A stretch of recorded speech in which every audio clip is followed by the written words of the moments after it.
To the second day of the KESW conference, and what is the first on our schedule is the keynote by Lynda Hardman.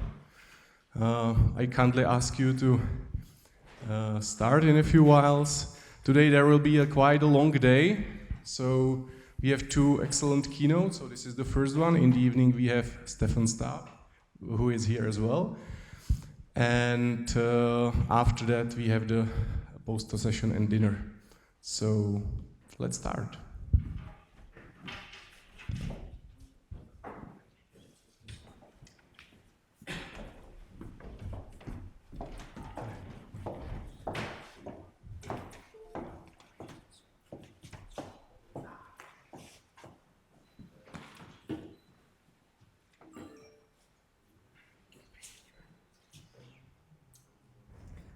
Good morning, everyone. Oh, this is a sound test. Perfect. Oh, good. Now my keyboard cannot be identified.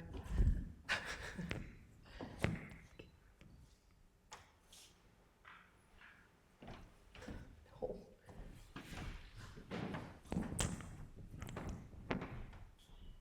Sorry, this is the one piece of technology we didn't try out earlier. Does it do anything? Oh, it works perfect. Oh, great.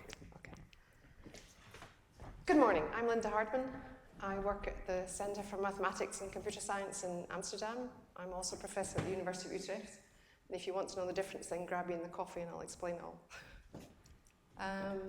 So the title of my talk today is From Linked Data to Stories, how we can use explicit semantics to actually improve the way we access information. So I guess my message today is that when we give a talk, we're telling a story. I'm giving a talk today and I have a certain story, there's a certain message I want to get across to you. And data is part of that. My slides are part of that. But they're not the story. And I want to explain to you where I see the story as being and how we can construct a story based on information outside the content and outside the metadata. So for example, if you're doing a search for videos, then you're going to get a bunch of videos which are relevant to your query, and they're going to be ordered in some way of relevance. So these videos are deemed to be more relevant than other videos further down the list on some statistically generated model. But they don't tell you what the relationships are between the videos. So there are many, many concepts in these videos, and these different concepts have different relationships between them. And you're sort of left with a bunch of jigsaw puzzle pieces, but no one's given you the box with the cover to show you what the picture should be that you have to assemble these pieces into. So what I'm interested in, what the long-term vision of my research is, how we can actually construct video sequences that themselves convey a message, that have a story within them. And I'm going to talk about how we can do that story construction. And I'm also going to show you an example where we've taken one way of doing that and show you how we've done it. So you're going to get the overview and you're also going to get the details. Now, the technology is the most interesting part of this talk. So I'm now going to attempt to play a video.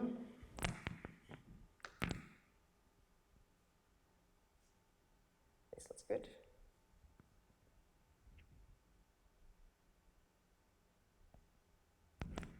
So this is an example clip that we've automatically generated. Oh, no, and now we put in the technology.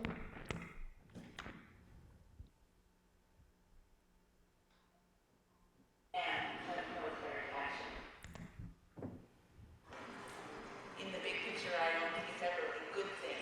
Worry has never solved anything. What is it going to solve?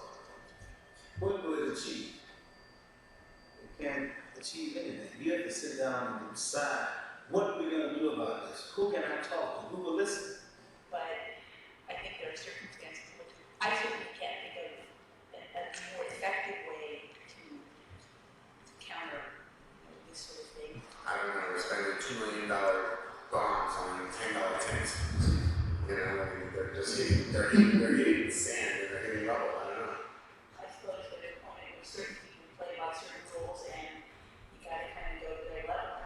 Every American and every person has to remember that if we participate in their hate, that we are doing the same thing they are. We cannot allow our souls to be taken over by the kind of hate that is taking over the souls of the people who have been doing these actions.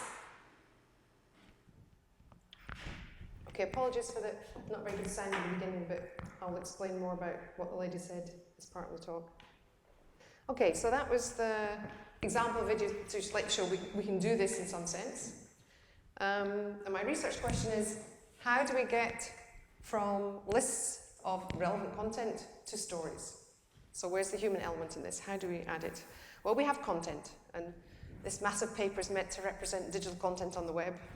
I don't know how you represent digital content in the real world, but okay, I like the picture. Then we have the linked open data cloud.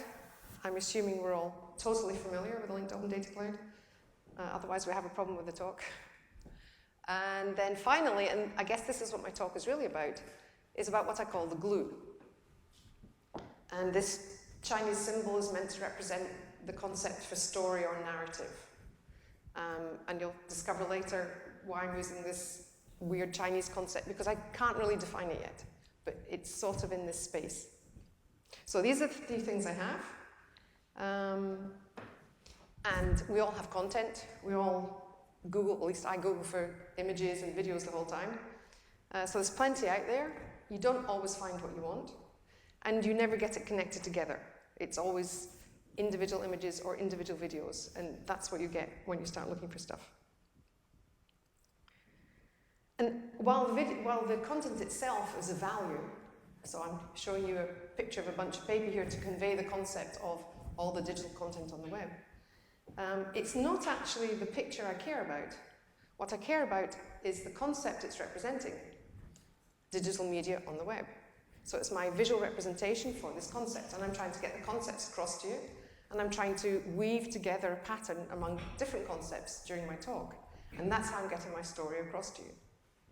So we have content for this particular concept, woman,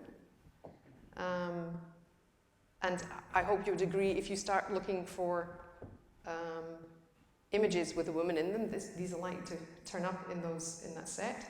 And here I have a URI for the concept of woman, so we all agree this is the concept. So now we're beginning to, if you like, formally, not exactly define, but formally specify that this is the concept of woman. And then we have all these bits of content, and you can't really distinguish between the pieces of content, but we agree that this is woman. And on the other hand, you can take an image, and we can add different concepts to it. So you can describe that there's a woman in this image, we can describe there's a head in the image, and we can also specify parts of the image, and we can describe that there's a pair of glasses on this specific woman. Now, if you want to join content with the descriptions, the concepts in the linked open data cloud, then it's fairly complex, and if you're really interested, you can go and read the recommendation from W3C on the media fragments. So we've done it, it has been done. Raphael Tonsi was one of the leading lights in that, which means we can do this at a sort of fairly formal level. It's not just me writing DBpedia URLs on a slide. Okay, so we have this connection between the content and the concepts. So now we can look a bit at the concepts in the videos that were filmed. So this lady was talking about war, she was talking about bomb, or at least in the video they were talking about bombs, they were talking about the war in Afghanistan. So we have the concept of bomb, again, we have a URI, and we're lucky if you go there, you actually get a human readable description, it's sort of extra. And we also have the concept war in Afghanistan. And now the question is, can we generate a story out of this? What's the pathway? What are the links between bomb and war in Afghanistan? Again, people have done this. It's a very nice system, the Visual Data Web. I don't know, is anyone here that's been involved in that? It is a chance, okay. So it's a very nice system.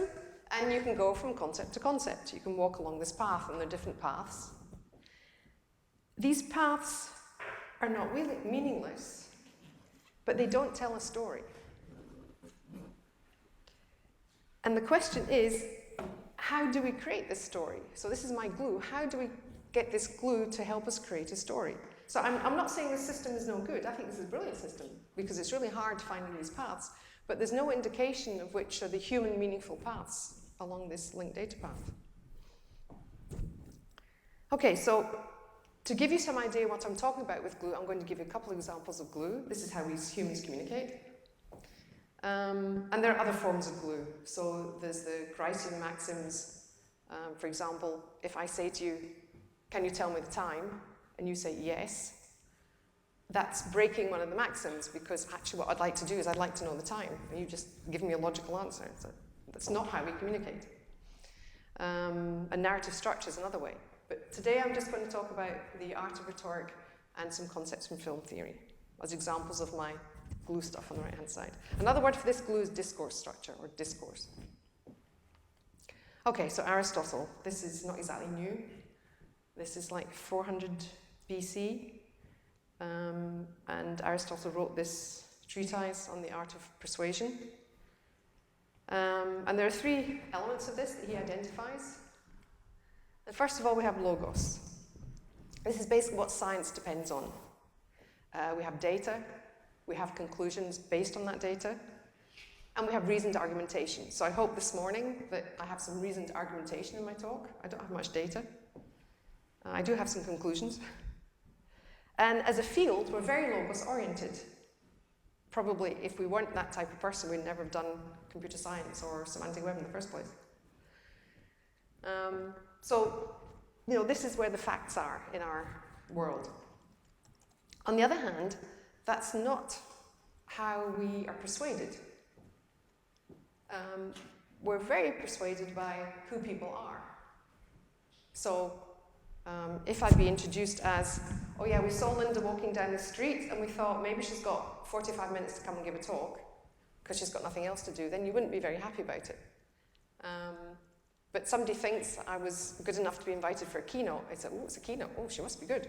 So I hope I don't disappoint, by the way. But there is some notion of cultural background which makes you either believe or not believe a certain speaker. And then we have pathos.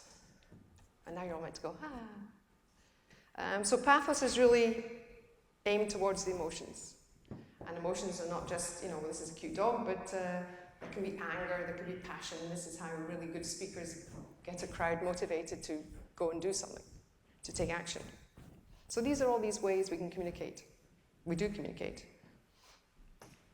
So this is Aristotle and his logos, ethos, pathos. And then we have film theory, and again, there's plenty of books on film theory. This is taught in film school about how you can get your message across to your audience in certain ways, how you can make them sad, how you can make them happy, how you build up tension in a longer story. But I just wanted to give you a couple of examples to let you see how these things really work, certainly in video. This is a silent film, so we have no problems with the sound. Just, I have to get the visual stuff right.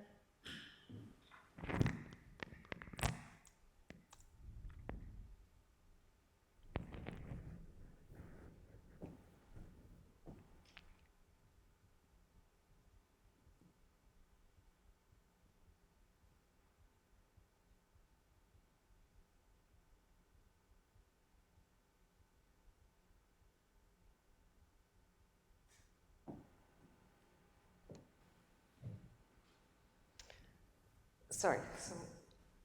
So what you see here is an actor, and you see three different situations. And the way we work as human beings is that we see the situation, we're building up a context, and then we see the actor. So after the bowl of soup, and they did experiments with this, after the bowl of soup, they felt the actor looked hungry. And after the girl in the coffin, then they felt the actor looked sad. And after the lady on the couch, they felt the actor looked interested. But in fact, it's the same neutral face. And this same neutral face, we read what we want to read into it. So this is very useful if you're trying to take different pieces of video and stick together. We're very lenient about how much of this continuity we need to have. And again, I like to watch this piece of video and look to see what you're seeing.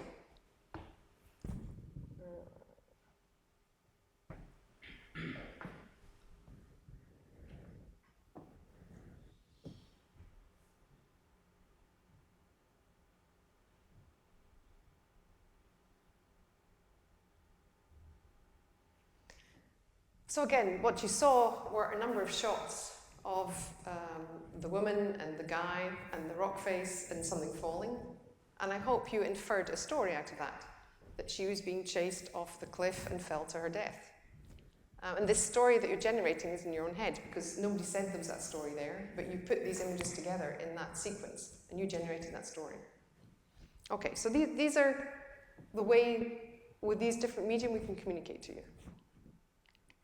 So this is part of my glue. So the logos, ethos, pathos, and these different elements of film theory. So this is what we have so far. There's a ton of information out there on the web. There's plenty of linked data that can give us all sorts of descriptions if we want them. So I can describe my stuff in all sorts of different ways. And then we have my glue. And actually, one of the things not yet in the linked open data cloud are descriptions of these glue. And in some sense, that's what my talk's about today. So what is my problem? These lists of results is ordered with respect to the elements of the query. That's not how a viewer understands video sequences if you want to put them together. The relationships among these clips is ignored, certainly in the way they're ordered and selecting them. So in fact, you might want pieces of video that are conceptually far apart because you want to give the user a broad view of what's going on. And this list doesn't convey any information to the user. It's just, if you like, data that the user can explore, but there's no story in that. And what I want to do is get a selection of clips that can, together, these selections can actually tell the story to the end user. Okay, so where are we now? So we have a sort of high-level view of the different types of metadata one can use to describe your content. And we've built a system which is one exemplar of a way of doing it. So we've got one system that can build a story for you based on a specific discourse model. So I'll go fairly quickly through the canonical processes. Oh, actually, that's not true. No. Yes, I'll go very quickly through the canonical processes, and then I'll show you the example system. So it was actually more than 10 years ago now. There was a meeting in Dagstuhl. I don't know if you've heard of Dagstuhl. It's a great place in Germany where you can spend a week drinking wine, eating cheese, and doing great science with great people. And out of this, we had the idea of creating a special issue where we would identify in media production the different processes. So it wasn't necessarily a technical thing. So if you're making a film or even making a PowerPoint presentation, that's also a media production process, then what are the processes involved in that? And these are the people, oh, you can't quite see, there's red circles around the people that are involved in the actual journal special issue. Why canonical? Yeah, it's, when you want to model stuff, you want to model the essence, and you want to make it as simple as possible, but you should make it too simple. So that's why we called it canonical. And this is a very brief overview of the different processes, and you don't need to be able to read this here, because I'm going to explain them. But basically, there aren't that many processes. We've tried to, we've distinguished them. So there are different stages in your media production process. And to give you a slightly better idea what the meaning might be. So for example, this premeditation, that's to do with the story. So what story is it you want to tell with, say, your Hollywood film you're going to make? Or with my presentation this morning. This morning I also had a story I wanted to tell. So it's the things you think about. And you can actually explicitly model what it is you want the message to be. And then at some point you're going to create your pieces of media. You're going to annotate. Oh, wait, can I point with this? No. You can annotate your pieces of media here. So you create your media, you can annotate your media. These annotations can come from the linked open data cloud or anywhere else, obviously. And at some point you're going to query your selection of pieces, you're going to organize them together. And in querying, you're querying on the basis of the message you want to construct. So if you like, it's this construct message and the premeditate that I think I'm introducing to this notion of search and query. And to make sure that our canonical processes were generic enough, we, for the special issue, we had this rule that you had to have a system that worked. So you had to have already built a system that had media and produced an application for an end user, and you could describe the different elements of your system in the model, which meant that we had a model, we could explain the model in terms of the different systems, and we could explain the different systems in terms of the model, and that was the whole special issue. As you can see, these are fairly diverse. So we have like a photo book production. So this is actually a system that exists if you go to probably your favorite online photo printing company in your country, then it's likely to be linked back to this mother company, Seaweed, and they take your photographs and they create photo books automatically. And this is where this is unbolded from somewhere in Germany, I've forgotten the name of, never mind, Oldenburg. There was also new media art, which is like an interactive installation where you interact, and as you walk through, different images change depending on the audience. So it was a very, very diverse set of applications. But it meant that we could, if you like, tease out the different aspects of the knowledge needed in a media production process in order to create a story. So the idea is there's a story behind these. So that gives you a very brief glimpse into the canonical processes. And now I can explain what we actually did with the Vox Populi system. So the Vox Populi system was generated as part of Stefano Bocconi's thesis. It was work we did together with Frank Nack. And actually, totally independently of his PhD, he went to the United States just after the 9/11 disaster. And he and his friends decided they wanted to make a documentary about what people on the street in the States thought could be implications after the event. And they went and filmed people. And if you like, the great thing for his thesis was that they asked many different types of people similar questions. So basically he had a database of all the answers from all these different people. That's where we saw these clips edited together right at the beginning of the talk. And the types of questions they asked were, what changed after 9/11? What do you think about the media? Is this an attack against America? So these are the types of questions they were asking, and then they were giving responses to that. And did this work? Oh yes, so this was a premeditation process. That's what I wanted to point out. So they went to the States with this goal of constructing a message when they were there. So they took their video camera and they went across and they made these questions, and this was all part of the premeditation process. What they were also interested in doing was creating this documentary. And then Stefano was thinking, well, it's all right having one version of your documentary, because the one version of the documentary has a single message. It could be composed of multiple sub-messages, but it's a single message. And he was interested in exploring, well, what do you do if you want to make multiple videos? What would then the message be there? And this is how it sort of dovetailed into his PhD work, about how you create these messages in your video environment.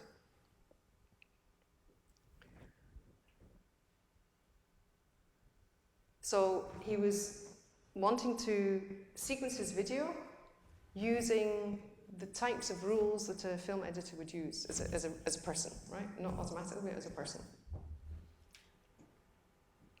So this is an example of the video clip. So it's basically a longer version of the lady that was talking in our segmented clip. And this is what she said, which she couldn't hear very well before, but she says, "I'm never a fan of military action. In the big picture, I don't think it is ever a good thing." So this is important, and we'll come back to this later. So what she's saying here is she doesn't like military action. She doesn't like war. But I think there are circumstances in which I certainly can't think of a more effective way to counter this sort of thing. And here she's saying, well, we have to use it, because there's no other way. Now, the challenge is to create coherent video sequences from these video interviews in response to a user query. And here we have our generated short sequence, where we've taken the first part, "I'm not a fan of military action," and before she goes on, we have a gentleman who's put into between the video, and he says, "War has never solved anything." So he's agreeing with her not being a fan. She cannot think of a more effective solution, and this other guy says, "Well, it's obviously a waste of money because you're spending all this money and you're not doing anything."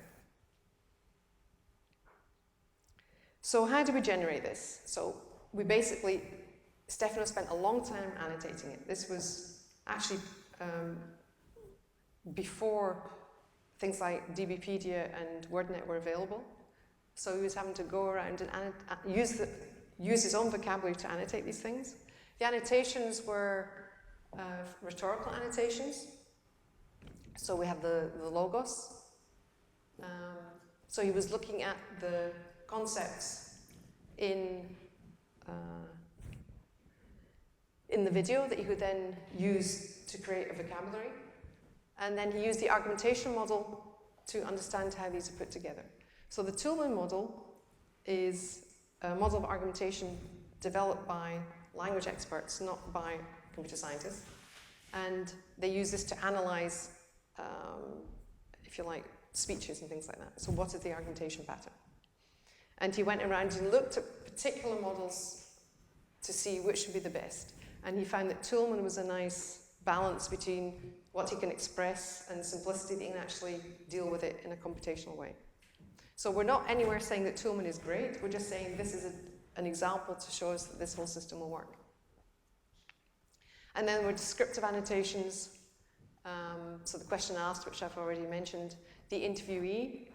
So whether you like it or not, we're sort of pre-programmed to believe people of our own ethnic background, educational level, accent.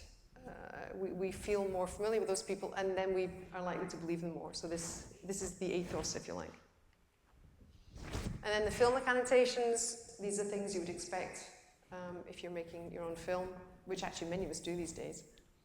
Things you have to be aware of. And if you're automatically generating longer sequences, you don't want to have people feeling a bit odd because you're doing a close-up here and a far-away shot here. You don't want the sound to vary too much. You don't want the background lighting to vary too much. And some of these you could actually automatically manipulate, right? If you want to have a nice, quiet, subdued film, you could automatically change the colors. And then these are the particular annotations for the clip on the right. And in some sense, the framing continuity is also a bit of the pathos. That do you feel sympathy for this particular character, or do you get angry with what they're saying?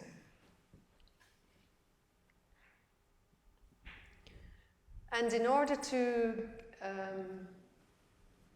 get some sort of knowledge representation to allow Stefano to generate these sequences, he looked around for a way of doing it and came up with this three-part statement. This is not an RDF triple, although it looks a bit like it. But it's basically, he's got vocabulary in terms of war and diplomacy and concepts around that. And then he's got the vocabulary for the modifier in the middle, and that's like similar, opposite, generalization, specialization. So you'll recognize these from SCOS, if you like. Again, this is pre-SCOS. And he would then make these statements describe a part of the video. So when the lady says, "I'm not a fan of military action," then she's saying war not solution. And when she's saying, but I can't think of a more effective way, then it's war best solution. So these are statements that can be used to describe the parts of the video. Now what he does is he starts from the statements themselves, and he creates a graph of related statements. So for example, the statement, war best solution, you can jump one concept and go to diplomacy best solution. And because he knows the structure of relationships in thesaurus, he knows that diplomacy is opposite of war, which means that diplomacy best solution statement is opposite to war best solution. And he generates all the different statements and joins them together, and he has a fairly large graph. And the edges of the graph are support or contradict. Now, this is a fairly large graph with exactly 3 nodes, but okay. Just to let you see that you have these statements and they're related to each other.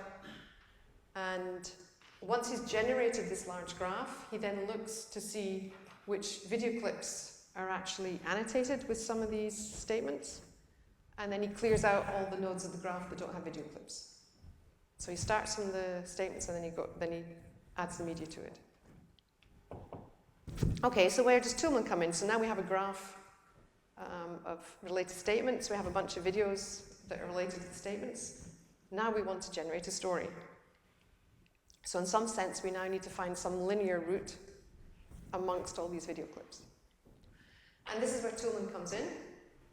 So it has these different statements. Sorry. Each statement can be labeled with these different parts of the Toulmin model. And for example, the claim that the lady has is, I cannot think of a more effective solution. So that is, war is a good thing, is her claim. And when she says, I'm not a fan of military action, it's the concession. So it's down here. So basically what happens when we put it all together, what he's doing is he's looking in the database for statements that are related to each other, and he can use these contradict and support arcs in the graph to generate the linear sequence. And then this Toulmin-based graph then can be translated to the linear sequence that we saw. And this is the, if you like, this linear representation is published stage. Excuse me.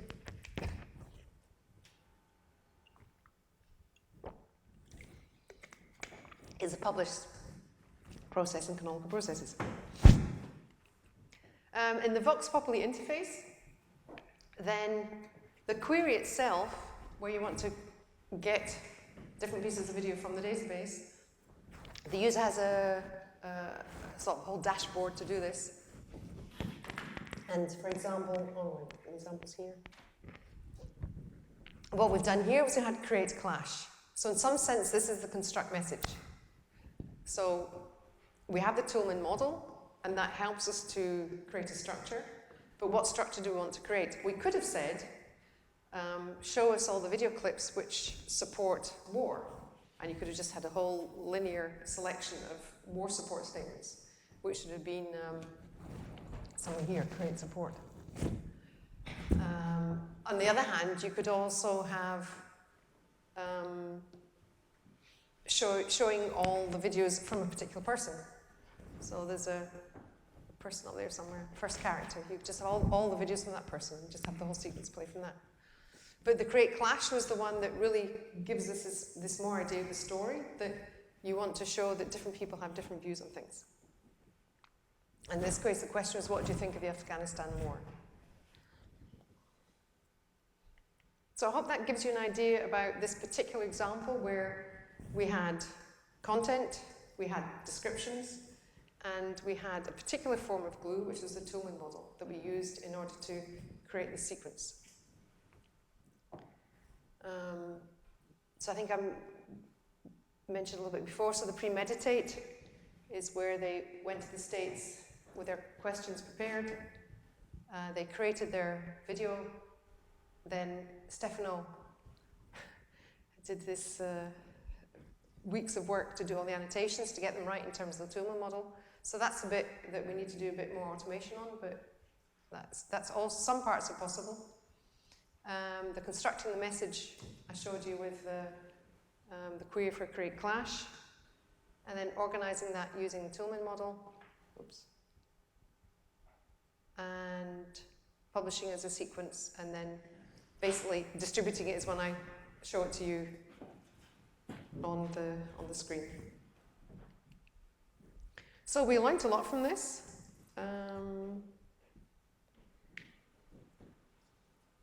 The user can determine what should be in the presentation.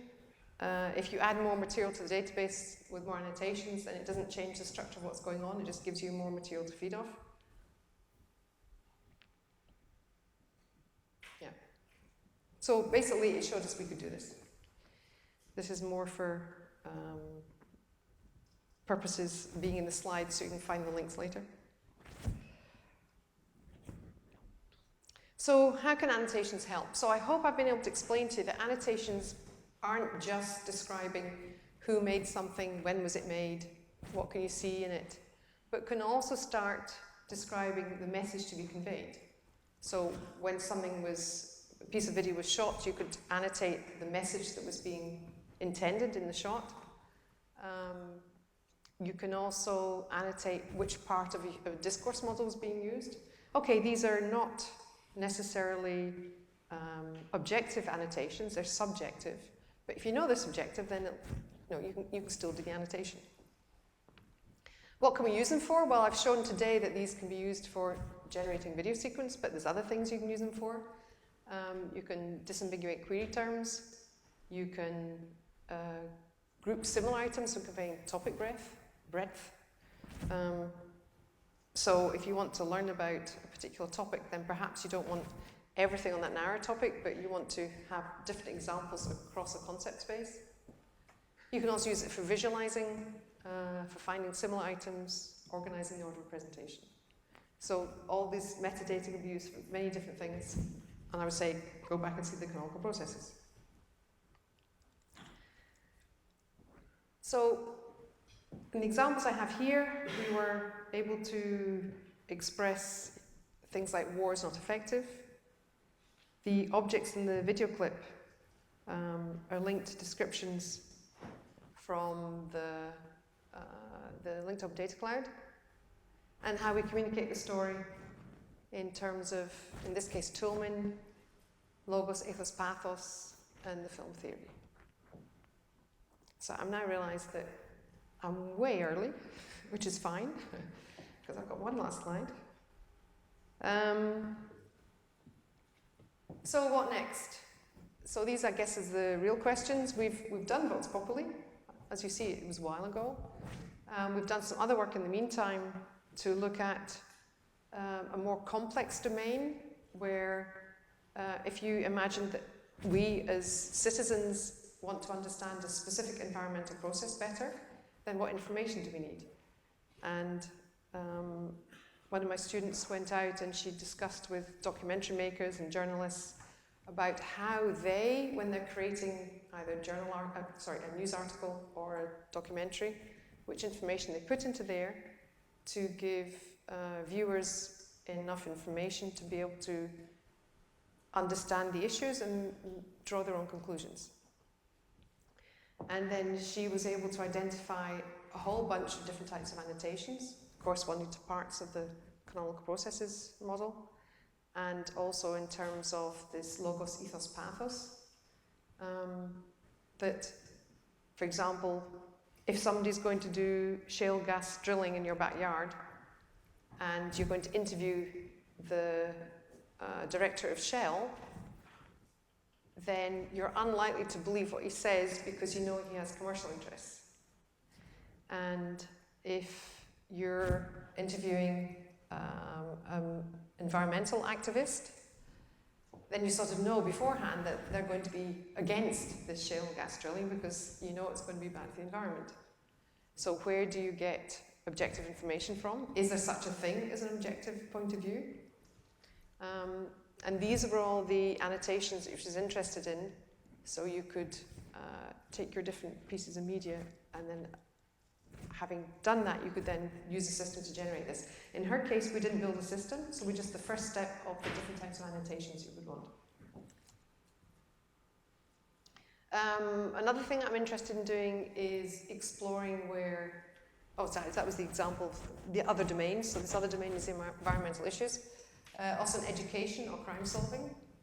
So in education, each one of us has our own, if you like, story that we're trying to extract from the educational materials. So you've done a certain amount, you find something's difficult, you find something's easy. So how can the system convey to you the information that you need? And even in crime solving is a lot of data. There's a lot of data out there. There's lots of, if you like, the logos, lots of conclusions you can draw, many different conclusions. But in some sense, from a law perspective, from a justice perspective, you need to know the story. You need to know the intention of any perpetrator. You know, did they do something by accident? Did they do it on purpose? Was there, intent behind the actions? And somehow that data has to go to the story. So this would be a way where we can actually help in making connections between, is this likely to be some connection or not? And my long-term goal is to not just have one or two discourse models, but to understand how these discourse models relate with each other, to build a sort of larger framework in which we can fit different types of discourse models. So that was the end of my story. I hope you find it interesting and enlightening, and thank you very much for listening. Thank you very much. Okay. So any questions? Yes? Thank you for the idea is very inspiring, first of all.